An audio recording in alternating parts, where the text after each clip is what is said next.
We're here at India Energy Week 2026, and joining us is energy expert Mr. Espen Mehlum. He's the head for Energy Center for Energy and Materials, World Economic Forum. Many thanks for joining us here on Business Today. It's a pleasure speaking to you. Uh, First off, a lot of conversations happening here. It's day 2 of India Energy Week. Um, and the oil minister here in India, in fact, even PM Modi mentioned about India enhancing its energy security. For that, he has invited investments in all verticals as far as refining, exploration and production is concerned, pipelines, you name it. Although we do have a lot of Indian homegrown oil marketing companies as well. Uh, just give us a take on what this would look like in the next couple of years as far as attracting foreign investments to India is concerned. Yeah, so let me take a more global perspective for a start. So what we see is a lot of growth in energy demand worldwide, and emerging economies like India is the engine of this growth. So naturally, energy security is vital. If you don't have energy, your economy can't grow, your people can't get around. And securing that energy means adding a lot of capacity domestically and internationally. And I think what we see as well now globally that in a more uncertain world, energy security becomes more and more important for our nations. World Economic Forum has also come out with a report as far as energy security, and there's an index. Could you share some of the findings of this particular report with us also? So this is an energy transition index that benchmarks holistically energy systems of countries on 43 indicators. Yeah. It's on energy security, but it's also on equity and sustainability and the factors that can enable transition. So what we see is that countries like India, Brazil, China, other emerging economies are improving, but the energy needs in countries like India are so huge. So the challenge is also to provide affordable and secure energy fast enough for countries to make that economic growth possible, while also transitioning the energy system to something that is better.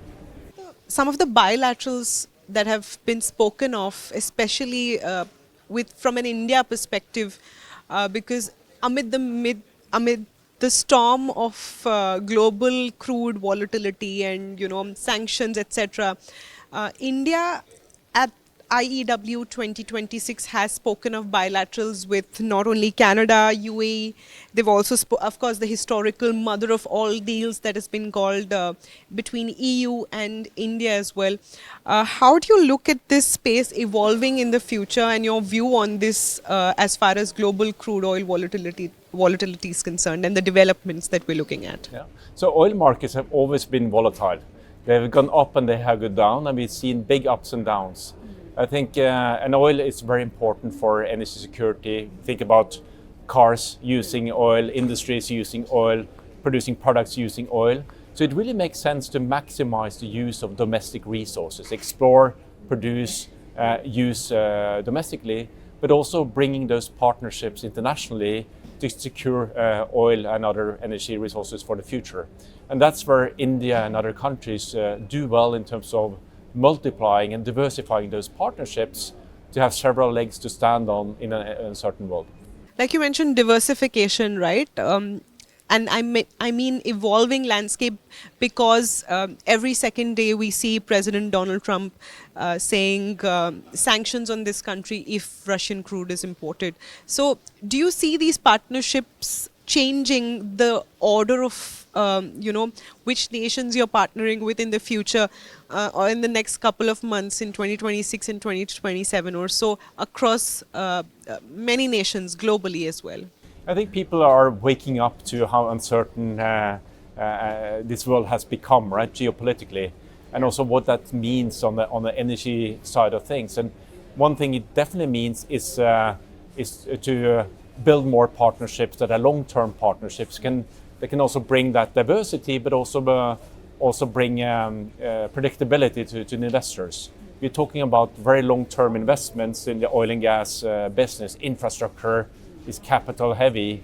If you have those longer-term partnerships with multiple players, you have much more security, but you also have more optionality for the future. So we see countries, we see also the European Union, we see Canada. There was a famous speech by Mark Carney, the Prime Minister in Davos, talking about how to think about partnerships in this new reality. I believe you would also have a lot more to add about the technological advancements as far as energy security is concerned and new clean energy sort of transition. How do you see this evolving over the next couple of years or so, and what is the one big investment that Indian oil marketing companies should definitely make at this point? So there is a lot to do on the traditional oil side of things, of course, and we talked a bit about it. But I think an up-and-coming area is the cleaner fuels. So 80% of the global energy mix today is fossil fuels or fuels, and only 2% is clean fuels. Things like biofuels, green hydrogen, different types of e-fuels. And there we see the costs are coming down and the demand is starting to emerge. And I think investing into these areas, be it for the domestic market or even export, is a future opportunity. But we need the certainty on the demand. We need policies to support it. And we need many of these companies from across the energy ecosystem to invest in it.